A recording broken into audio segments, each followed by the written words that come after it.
9월 25일 금요일 예레미야 36장 20절부터 32절까지의 말씀입니다.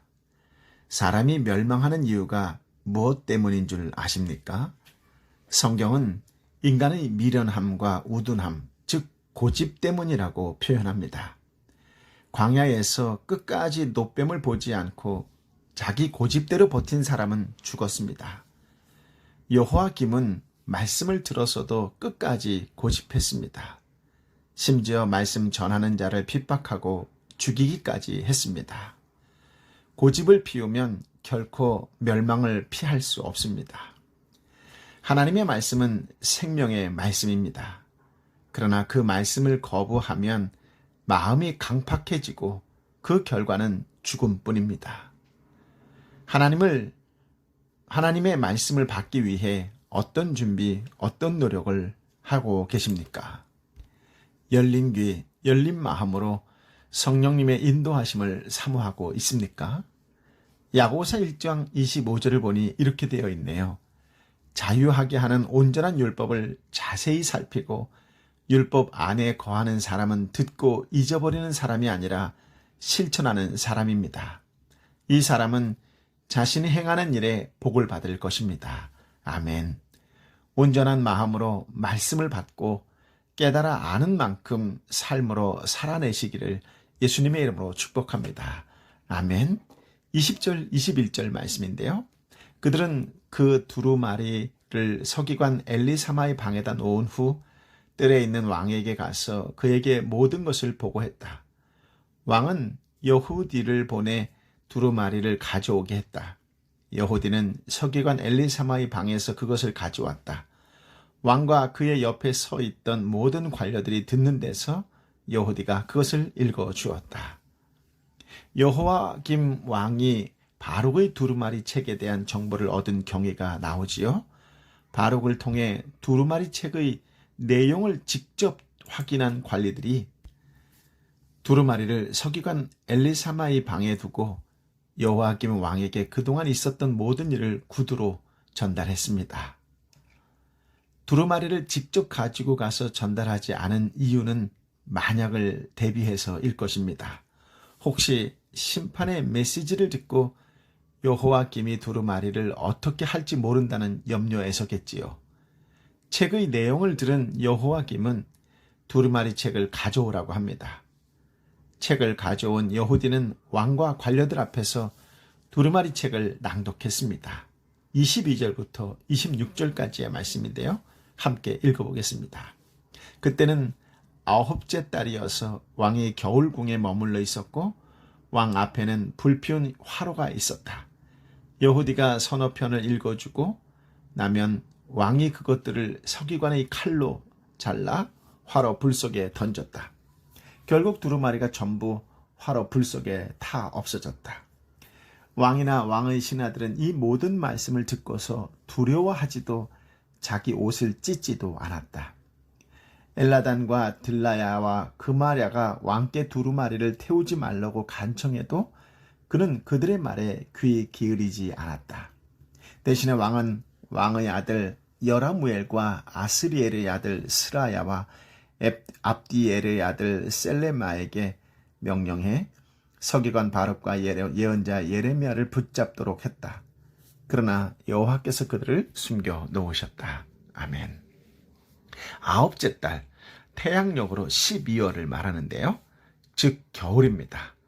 그때 여호와김은 예루살렘 궁전 안에 있는 겨울 궁궐에 머물러 있었습니다. 그 방 안에는 화로가 있었지요.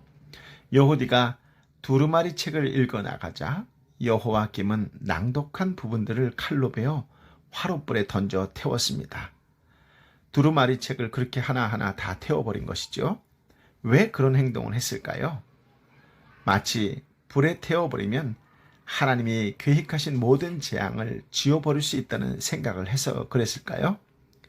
어쨌든 이것은 하나님에 대한 적대감의 표현이요, 하나님을 무시하는 태도입니다. 열왕기하 22장 10절 11절의 말씀을 보니 여호와김 아버지 요시야는 성전에서 발견된 율법책이 낭독되었을 때 자신의 옷을 찢고 회개했다고 합니다. 그러나 아들 여호야김은 자신의 옷이 아닌 하나님의 말씀이 적힌 두루마리 책을 찢어 불에 태웠습니다. 신하들 반응 역시 마찬가지였습니다. 그들도 하나님의 말씀을 들었을 때 두려워하거나 옷을 찢으며 회개하는 반응이 아니라 여호야김 왕의 행동에 방관자로 묵인했지요. 아마도 이들은 하나님이 아닌 이집트 군대가 바벨론을 물리치고 자신들을 도우러 올 것이라고 기대하고 있었던 것일지도 모릅니다. 그런데 25절을 보니 모든 관리들이 다 왕을 지지하는 것은 아니다라는 사실을 확인할 수 있습니다. 즉 12절에 나오는 관리들은 예레미야의 활동, 예언 활동을 지지하는 자들이었고 두루마리를 기록하고 낭독하는 바룩의 서기관 활동까지 음으로 양으로 지원하는 자들이었습니다.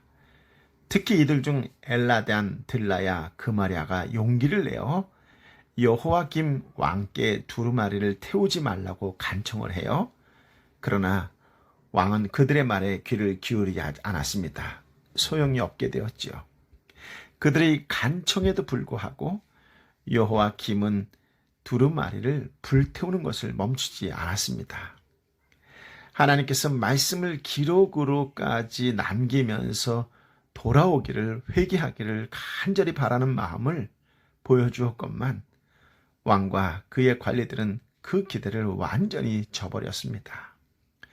오히려 여라무엘과 스라야와 셀레미야에게 바룩과 예레미야를 잡아오라는 명령을 내리지요. 하지만 하나님이 이미 바룩과 예레미야를 숨기신 이후였습니다.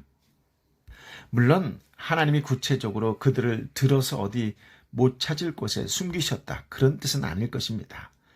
바룩과 예레미야를 지지하는 12절에 나오는 관리들의 도움에 힘입어 왕의 관리들이 찾을 수 없는 곳에 숨었을 것입니다. 이 역시 궁극적으로 하나님의 도우심이지요. 거기서 살아난 바룩과 예레미야는 하나님이 도우심에 대한 간증의 표현이지요. 숨기는 이유는 무엇일까요? 아직 할 일이 남았기 때문입니다. 여호야김은 하나님이 주신 기회를 오히려 거부하고 한 걸음 더 나아가 적대적인 반응으로 경멸하며 자신의 죄를 더욱 가증시켰습니다. 우리는 여호야김 왕의 모습을 통해 주님의 말씀을 듣고 회개하는 것이 아니라 인간의 능력을 믿으면서 끝까지 버티는 것이 어떤 모습인지를 보게 되죠. 더불어 회개라고 하는 것이 인간의 능력으로 되지 않는다는 것 또한 확인했습니다. 그렇습니다. 회개는 하나님이 그리스도인에게 주시는 은혜의 선물입니다. 회개는 하나님이 성도에게 주시는 은혜의 선물입니다. 오늘 말씀 가운데 서 있고 죄를 회개할 수 있는 기회를 허락하신 하나님께 감사드립니다. 죄에서 돌이킬 수 있는 회개의 마음을 달라고 늘 기도하는 성도가 되시기를 예수님의 이름으로 축복합니다. 아멘. 27절, 28절인데요. 예레미야의 말에 따라 바룩이 기록한 말씀이 있는 두루마리를 왕이 태워버린 후에 여호와의 말씀이 예레미야에게 임해 말씀하셨습니다. 다른 두루마리를 가져다가 유다왕 여호야김이 태워버린 첫 번째 두루마리에 있던 이전의 모든 말씀을 그에게 기록하여라. 아멘. 바룩이 예레미야의 입에서 받아 기록한 첫 번째 두루마리 책이 여호야김에 의해서 불에 타서 없어진 후 하나님은 예레미야에게 모든 말을 다른 두루마리에 다시 기록하라고 말씀하십니다. 여호야김은 하나님의 말씀을 거부하고 외면할 수 있어도 심판의 말씀 어떤 한마디도 결코 제거할 수 없습니다. 하나님의 말씀은 절대 사라지지 않기 때문이지요. 인류 역사의 과정 중 기독교가 박해받고 하나님의 말씀이 사라질 뻔한 위기가 여러 차례 있었습니다. 그러나 그때에도 성경과 진리는 변하지 않았습니다. 하나님의 뜻은 문자에 매여 있는 것이 아닙니다. 살아계신 하나님의 역사하심을 통해 실현되지요. 지금 말씀을 통해 주시는 경고가 회개의 마지막 기회일 수 있습니다. 성도는 말씀을 듣고 죄에서 돌이키는 삶을 살아야 합니다. 그것이 복이지요. 이 놀라운 복이 저와 여러분의 복이 되기를 예수님의 이름으로 축복합니다. 29절인데요.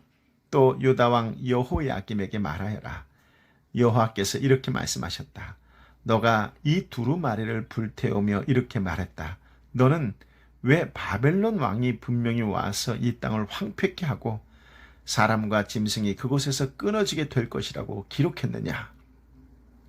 두 번째 두루마리 책을 기록하라는 명령에 이어 여호와김의 삐뚤어진 통치에 대한 심판의 말씀이 덧붙이시지요. 여호와김은 두루마리를 불사르면서 너는 왜 바벨론 왕이 분명히 와서 이 땅을 황폐케 하고 사람과 짐승이 그곳에서 끊어지게 될 것이라고 두루마리에 기록할 수 있느냐라고 묻습니다. 여호와김 왕은 책망과 경고의 말씀을 듣고 분노했습니다. 자신의 죄악을 회개하기는커녕 하나님께 반항하는 모습, 이 모습은 오늘날 하나님의 말씀에 대적하는 자들의 모습을 대변하고 있는 듯합니다. 하나님의 말씀을 불신하고 무시한 사람은 심판을 면할 수 없습니다. 한번 정하신 하나님의 뜻은 결코 철회되지 않으며 반드시 이루어집니다. 오직 겸손히 회개할 때만 구원받을 수 있습니다. 하나님은 행한 대로 심판하시겠다고 하셨습니다. 여호와김의 질문에 하나님께서는 심판 선고의 메시지로 답변하십니다. 30절 31절 말씀인데요. 함께 읽어볼까요? 그러므로 유다왕 여호야김에 관해 여호와께서 이렇게 말씀하셨다. 여호와김에게서 다윗의 보좌에 앉을 사람이 없을 것이다. 그의 시체가 던져져 낮의 열기와 밤의 서리에 노출될 것이다. 내가 그의 죄악으로 인해 그와 그의 자식들과 그의 신하들을 처벌할 것이다. 내가 그들에게 선포한 모든 재앙을 그들과 예루살렘에 사는 사람들과 유다 백성에게 오게 할 것이다. 이는 그들이 믿지 않았기 때문이다. 아멘. 여호와김의 패역한 행동에 대한 하나님이 심판하시고 하나님이 선포하신 심판의 내용은 몇 가지로 요약할 수 있는데요. 첫째는 그의 후손 중에 다윗의 왕위에 앉을 자가 없을 것이다 라고 하시지요. 둘째는 여호와김 그 자신은 처참한 죽음을 맞이하게 될 것이라고 합니다. 그의 시체는 매장되지 않고 낮의 열기와 밤의 소리에 던져진 채 버림을 받게 될 것입니다. 그러고 보니 문득 사무엘상 2장 30절의 말씀이 떠오릅니다. 나를 존중하는 사람들을 내가 존중할 것이고 나를 멸시하는 사람들을 나도 멸시할 것이다. 세 번째는 여호와김과 그의 자식들과 그의 신하들을 처벌할 것입니다. 두루마리 책으로 여호와 하나님의 뜻을 분명하게 전했음에도 불구하고 여전히 악한 마음의 고집을 따라 회개하지 않은 여호와김과 그의 신하들은 결코 하나님의 심판을 피할 수 없습니다. 네 번째, 하나님이 말씀하신 모든 재앙을 예루살렘 주민과 유다의 백성이 경험하게 될 것입니다. 하나님의 말씀에 귀 기울이지 않은 사람은 누구라도 심판의 대상이지요. 32절 말씀인데요. 그리하여 예레미야는 다른 두루마리를 가져다가 네리야의 아들 서기관 바룩에게 주었다. 바룩은 그 두루마리의 유다왕 여호야김이 불로 태워버린 책에 있던 모든 말씀을 예레미야가 말하는 대로 기록했다. 그 외에도 많은 비슷한 말씀이 더해졌다. 아멘. 예레미야는 하나님의 명령에 즉각적으로 순종하여 두 번째 두루마리를 기록할 준비를 합니다. 예레미야는 다른 두루마리를 가져다가 바룩에게 주고 첫 번째 두루마리에 기록했던 모든 말을 예레미야가 말하는 대로 다시 기록하게 합니다. 두 번째 두루마리에는 첫 번째 두루마리에 기록되지 않은 유사한 말씀도 추가되었지요. 하나님의 심판은 이제 철회될 수 없습니다. 예레미야는 왕이 진노와 증오로 두루마리를 불태웠다라고 하는 것을 알고 있음에도 불구하고 두려워하지 않고 다시 말씀을 증거합니다. 그는 자신의 생명과 안전보다 하나님이 주신 사명을 더 중요하게 생각했습니다. 그도 인간이었기에 두려움과 연약함에서 자유롭지 못했을 것은 틀림없는 사실인데, 그럼에도 불구하고 그는 자신을 기꺼이 희생제물로 드렸던 것입니다. 그렇습니다. 말씀은 지금 우리 시대에도 충성스러운 사명자를 통해 선포되고 있습니다. 말씀을 통해 심령이 변화되고 그리스도인이 되는 놀라운 기적의 역사가 계속되고 있습니다. 세상의 소음에 흔들리지 말고 오직 말씀을 신뢰하고 따르는 삶을 살아갈 때 하나님의 도우시는 손길을 경험하게 될 것입니다. 하나님의 도우심의 손길 가운데에 하나님의 기쁨과 자랑이 되는 멋진 인생이 되시기를 예수님의 이름으로 축복합니다. 아멘, 아멘. 아버지 하나님, 참으로 귀한 말씀, 생명의 말씀, 능력의 말씀을 허락하여 주시니 감사합니다. 바룩이 두루마리의 책을 왕과 그의 신하들 앞에서 읽습니다. 그러나 그 반응은 참으로 너무나도 어처구니 없는 것이었습니다. 여호와김이 예레미야를 통해 듣게 된 모든 말씀을 두루마리의 책에 기록되었는데, 그 기록된 말씀을 들은 여호와김의 반응은 분노하는 것이었습니다. 불태우는 것이었습니다. 그럼에도 불구하고 하나님은 그들을 사랑하는 마음으로 다시 예언을 기록하게 하셨습니다. 그러고 보면 하나님께서는 끊임없이 기회를 주신다고 하는 것을 확인해 볼 수 있습니다. 하나님은 지금 이 시대에도 여전히 말씀의 사람들을 허락하시어서 들을 수 있는 은혜를 주시고 읽을 수 있는 은총을 허락하여 주셨음에, 하나님, 우리는 어떻게 반응하고 있는지를 말씀을 통하여 돌아보게 하여 주시는 감사합니다. 아버지 하나님, 들을 수 있고 읽을 수 있다라고 하는 이 놀라운 은혜에 감사할 수 있는 겸손한 믿음의 사람이 되게 하여 주옵소서. 세상의 어떤 소리에도 흔들리지 않고 오직 진리의 말씀, 하나님의 말씀을 믿고 따르는 삶을 살아가는 그리스도의 한 사람이 되겠노라고 다시금 결단하는 이 시간 되게 하여 주옵소서. 그 말씀 가운데에 거할 때의 말씀의 능력이 무엇인지를 구체적으로 체험하는 은혜의 사람이 되게 하여 주옵소서. 하나님, 도움의 손길이 임하게 될 줄 믿습니다. 아버지 하나님, 내 삶의 목적이 이제 하나님의 기쁨이요 자랑이 되겠노라고 새롭게 결단하는 이 시간이 되어 어떤 순간, 어떤 상황, 어떤 환경에 놓여 있다 할지라도 하나님이 기뻐하시는 일, 예수님이라면 어떻게 하셨을까를 더욱 묵상하는 가운데에 하나님의 이름으로, 예수의 이름으로 당당히 그 일을 감당할 수 있는 선한 그리스도인의 한 사람으로 살게 하여 주옵소서. 어렵고 힘들고 지치고 낭망하고 절망하는 삶과 또 그런 사회와 그런 나라 안에 있다 할지라도 오히려 소망의 말씀, 진리의 말씀, 희망의 말씀을 주신 그 하나님을 기억하며 그 하나님의 뜻에 따라 살아가고 전하는 자로 살아가는 축복의 통로, 은혜의 통로, 구원의 통로의 사람이 되게 하여 주옵소서. 마지막까지 기도하는 한 사람, 마지막까지 증거하는 한 사람이 됨으로 말미암아 우리를 통하여 믿지 않는 자들조차 미소를 짓게 되고, 우리를 통하여 그리스도인 그들은 참으로 신실하다라고 오히려 하나님을 찬양하고 하나님께 영광이 되는 놀라운 역사가 오늘 증거하는 한 사람을 통해 드러나게 하여 주옵소서. 이 땅과 열방의 이 일을 위하여 생명을 바쳐 증거하는 하나님의 사람들, 특별히 선교사님들 위해 역사하여 주옵소서. 오늘 육체적으로 연약하고 경제적으로 힘들어하는 모든 영혼들 위해 이 놀라운 말씀, 생명의 말씀, 능력의 말씀이 임하게 하여 주시어서 다시 힘을 얻어 벌떡 일어나 하나님을 찬양하는 은혜의 날이 되게 하여 주옵소서. 이제는 계리어 진리어 생명 되신 우리 주님 예수 그리스도의 은혜와 아버지 하나님의 크신 사랑과 성령 하나님의 위로 역사 교통 충만하심이 주신 말씀을 붙잡고 어떤 상황과 환경 속에서도 흔들리지 않고 말씀을 믿고 따르는 자로 살겠습니다.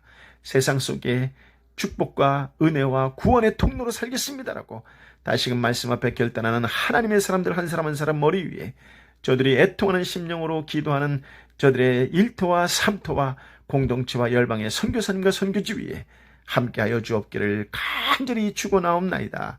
아멘.